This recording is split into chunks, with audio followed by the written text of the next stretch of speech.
तुम्ही कधी स्वतःला "मी ठीक आहे" असं म्हटलंय का? जेव्हा आतून तुम्ही तुटत होतात.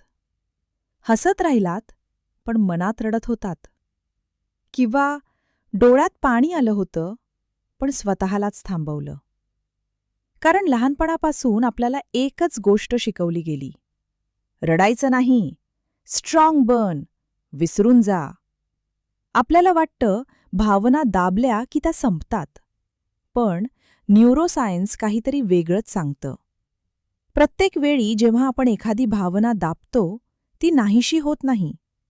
ती आपल्या मेंदूमध्ये, नर्वस सिस्टीममध्ये आणि कधीकधी आपल्या शरीरातही तिचा ठसा सोडते. आज आपण समजून घेणार आहोत, भावना दाबल्यावर मेंदूमध्ये नेमकं काय होतं? ट्रॉमा म्हणजे नेमकं काय? आपली नर्वस सिस्टम त्यावर कशी प्रतिक्रिया देते? आणि हीलिंग म्हणजे खरंच काय? सर्वात आधी एक महत्त्वाचा गैरसमज दूर करूया. भावना दाबणं आणि भावना नियंत्रित करणं या दोन वेगळ्या गोष्टी आहेत. इमोशनल रेग्युलेशन म्हणजे मला ही भावना जाणवते आहे, मी तिला स्वीकारतो आणि आता मी कसं प्रतिसाद द्यायचं ते ठरवतो. पण इमोशनल सप्रेशन म्हणजे मला असं वाटायलाच नको, मी रडलो तर लोक काय म्हणतील, हे विसरून जा. म्हणजे भावना तिथेच असते, पण आपण तिच्यावर झाकण ठेवतो. मानसशास्त्रज्ञ डॉक्टर जेम्स ग्रॉस यांच्या संशोधनानुसार भावना लपवल्यामुळे लोकांना ती भावना कमी वाटत नाही. उलट शरीरातील ताणाची प्रतिक्रिया वाढू शकते. एक उदाहरण घेऊया.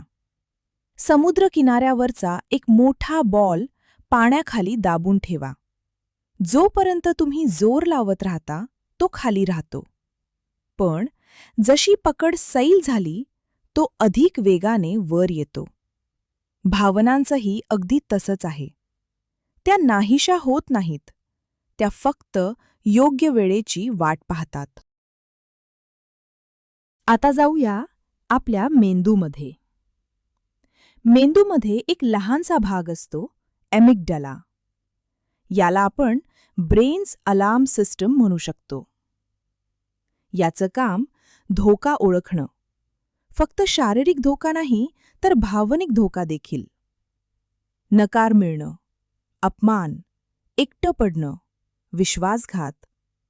जेव्हा अशा भावना वारंवार दाबल्या जातात, तेव्हा ॲमिग्डाला अधिक सतर्क राहू शकते. म्हणजे मेंदू सतत काहीतरी चुकीचं होणार आहे या तयारीत राहतो. दुसरीकडे प्रीफ्रंटल कॉर्टेक्स, जो निर्णय घेणं, विचार करणं आणि भावना संतुलित ठेवण्याचं काम करतो, त्याच्यावर अधिक ताण येतो. तो सतत भावना नियंत्रणात ठेवण्याचा प्रयत्न करत राहतो. यामुळे मानसिक थकवा वाढू शकतो, एकाग्रता कमी होऊ शकते, स्ट्रेस वाढू शकतो. त्याचवेळी आपली नर्वस सिस्टीम फाईट, फ्लाईट किंवा फ्रीज मोडमध्ये जाऊ शकते. या अवस्थेत कॉर्टिसॉल आणि एड्रेनालाईन सारखे स्ट्रेस हॉर्मोन्स तयार होतात. हे हॉर्मोन्स आपल्याला संकटातून वाचवण्यासाठी असतात. पण जर शरीर अनेक दिवस किंवा अनेक वर्ष याच सर्व्हायव्हल मोडमध्ये राहिलं, तर त्याचा परिणाम झोप, ऊर्जा, मनस्थिती आणि एकूण आरोग्यावर होऊ शकतो. ट्रॉमा म्हटलं की आपल्या डोळ्यासमोर अपघात, युद्ध किंवा अत्याचार यांसारख्या घटना येतात. आणि हो, अशा घटना नक्कीच ट्रॉमॅटिक असू शकतात. पण आधुनिक ट्रॉमा रिसर्च आपल्याला आणखीन एक महत्त्वाची गोष्ट सांगते. ट्रॉमा फक्त काय घडलं यावर अवलंबून नसतं, तर त्या घटनेला आपल्या नर्वस सिस्टमने कसा अनुभवला यावरही अवलंबून असतं. म्हणूनच एकाच घटनेत दोन व्यक्तींच्या प्रतिक्रिया पूर्णपणे वेगळ्या असू शकतात. वारंवार दुर्लक्ष होणं, भावना व्यक्त करू न देणं, नेहमी टीका होणं, सुरक्षित वाटू न देणं. काही लोकांसाठी दीर्घकालीन भावनिक परिणाम निर्माण करू शकतं. कारण नर्वस सिस्टम फक्त घटना लक्षात ठेवत नाही, तर त्या घटनेदरम्यान शरीराला कसं वाटलं हे देखील लक्षात ठेवते. ट्रॉमा थेरपीमध्ये एक प्रसिद्ध वाक्य आहे, the body keeps the score. याचा अर्थ असा नाही की प्रत्येक आजाराचं कारण भावना आहेत. तसं विज्ञान सांगत नाही. पण दीर्घकाळ चालणारा भावनिक ताण शरीराच्या कार्यावर परिणाम करू शकतो. उदाहरणार्थ, झोप नीट न लागणं, सतत स्नायूंमध्ये ताण जाणवणं, वारंवार डोकेदुखी, पचनाशी संबंधित तक्रारी, सतत थकवा, लक्ष केंद्रित करण्यात अडचण, कायम अस्वस्थ वाटणं. ही लक्षणं अनेक कारणांनी असू शकतात. भावनिक ताण त्यापैकी एक कारण असू शकतो.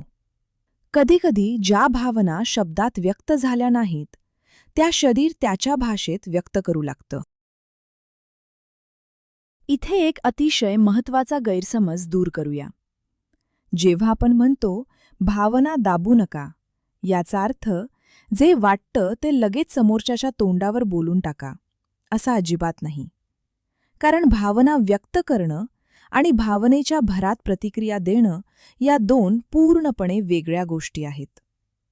उदाहरणार्थ, राग आला आणि त्या क्षणी तुम्ही ओरडलात, अपशब्द बोललात, नातं तोडलत, तर तो इमोशनल एक्सप्रेशन नाही, ती इमोशनल रिॲक्शन आहे. त्या क्षणी तुमच्या ॲमिग्डालाने नियंत्रण घेतलेलं असतं आणि प्रीफ्रंटल कॉर्टेक्स म्हणजे शांतपणे विचार करणारा मेंदूचा भाग काही क्षणांसाठी कमी सक्रिय होतो. म्हणूनच नंतर अनेक लोक म्हणतात, माझा तसा हेतू नव्हता. कारण त्या क्षणी निर्णय शांत मनाने घेतलेला नसतो. तो घेतलेला असतो एका अस्थिर नर्वस सिस्टमने. पण याचा अर्थ राग दाबून ठेवायचा का? नाही. राग ही सुद्धा एक भावना आहे. ती काहीतरी सांगत असते. कदाचित तुमची एखादी सीमा ओलांडली गेली आहे. कदाचित तुमच्यावर अन्याय झाला आहे. कदाचित तुमच्या एखाद्या गरजेकडे दुर्लक्ष झालं आहे. म्हणून राग दाबू नका, पण रागाच्या भरात निर्णयही घेऊ नका. विज्ञान सांगतं, जेव्हा भावना खूप तीव्र असते तेव्हा काही मिनिटांसाठी थांबलं, दीर्घ श्वास घेतला किंवा त्या परिस्थितीतून थोड्या वेळासाठी बाहेर पडलं, तर प्रीफ्रंटल कॉर्टेक्स पुन्हा सक्रिय होऊ लागतो. आणि मग आपण प्रतिक्रिया देत नाही तर प्रतिसाद देतो. यालाच रिस्पॉन्स ओव्हर रिॲक्शन म्हणतात. हे फक्त रागाबाबतच नाही, आनंदाबाबतही तितकंच खरं आहे. कधीकधी खूप आनंद झाला, खूप उत्साह आला, तर आपण विचार न करता मोठे निर्णय घेतो. एखाद्याला जास्त बोलून जातो, जास्त वचनं देतो, जास्त खर्च करतो, किंवा उत्साहात ज्या गोष्टी नंतर पश्चात्ताप करायला लावतात त्या करून बसतो. कारण कोणतीही भावना, राग असो, भीती असो किंवा अति आनंद, जर ती खूप तीव्र असेल तर ती आपल्या निर्णय क्षमतेवर परिणाम करू शकते. म्हणून इमोशनली हेल्दी असणं म्हणजे भावना नसणं नाही, तर भावना ओळखणं, त्या स्वीकारणं आणि त्या आपल्या वर्तनाचं स्टिअरिंग व्हील बनू न देणं. मी तुम्हाला एक सोपं सूत्र सांगते, जे प्रत्येक भावनेसाठी उपयोगी पडेल. Feel, pause, process, respond. Feel.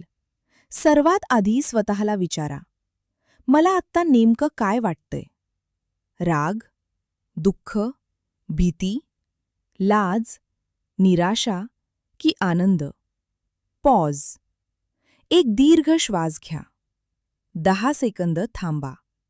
जर शक्य असेल तर त्या परिस्थितीतून काही मिनिटं बाहेर पडा. प्रोसेस. स्वतःला विचारा, ही भावना मला काय सांगण्याचा प्रयत्न करते आहे? माझी कोणती गरज पूर्ण झालेली नाही? किंवा मी इतका उत्साही का झालो आहे? रिस्पॉन्ड. आता शांतपणे, आदराने आणि स्पष्टपणे तुमची भावना व्यक्त करा. उदाहरणार्थ, तू चुकीचा आहेस असं म्हणण्याऐवजी, तू असं बोललास तेव्हा मला दुखावल्यासारखं वाटलं. हा फरक छोटा वाटतो, पण तो नात्याचं भविष्य बदलू शकतो. लक्षात ठेवा, हीलिंग म्हणजे भावना संपवणं नाही. हीलिंग म्हणजे भावनांनी तुमचं आयुष्य चालवणं, थांबवणं. जेव्हा भावना तुमच्या हातात असतात, तेव्हा त्या तुमच्या मार्गदर्शक बनतात. पण जेव्हा भावना तुमच्यावर नियंत्रण ठेवतात, तेव्हा त्या तुमच्या निर्णयांचं अपहरण करतात. आणि खरी भावनिक परिपक्वता याच दोन गोष्टींमधला फरक समजण्यात आहे. हीलिंग म्हणजे भूतकाळ विसरणं नाही, दुःख मिटवणं नाही, आणि नेहमी पॉझिटिव्ह राहणं तर अजिबात नाही. हीलिंग म्हणजे आपल्या मेंदूला आणि नर्वस सिस्टमला एक नवीन अनुभव देणं. आता तू सुरक्षित आहेस.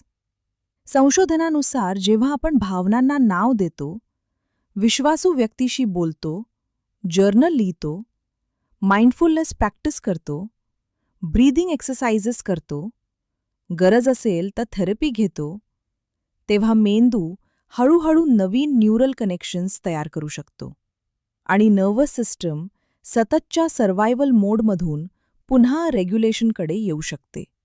हीलिंग म्हणजे दुःख संपणं नाही. हीलिंग म्हणजे दुःखासोबत जगण्याची सुरक्षित क्षमता विकसित होणं. कदाचित तुम्ही अनेक वर्ष स्वतःला मजबूत समजत होतात, कारण तुम्ही कधी रडलात नाही, कधी तक्रार केली नाही, सगळं एकट्याने सहन केलं.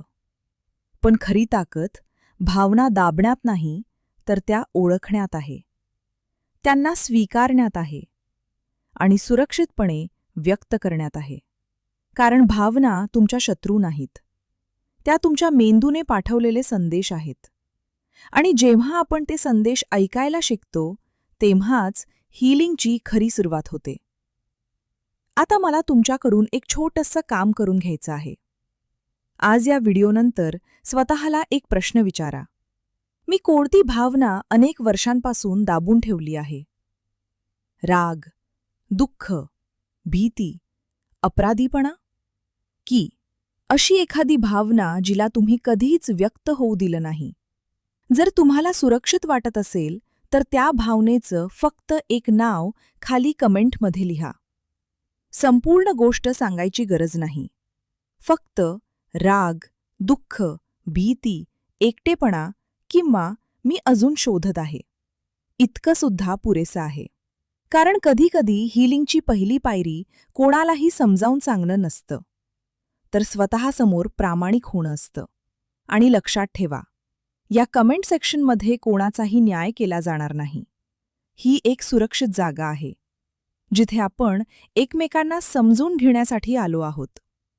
जर तुम्हाला विज्ञानावर आधारित न्यूरोसायन्स, इमोशनल हीलिंग आणि स्वतःला अधिक खोलवर समजून घेण्यासाठी असेच व्हिडिओ पाहायचे असतील, तर हील विथ डॉक्टर पल्लवी या चॅनलला आत्ताच सबस्क्राईब करा.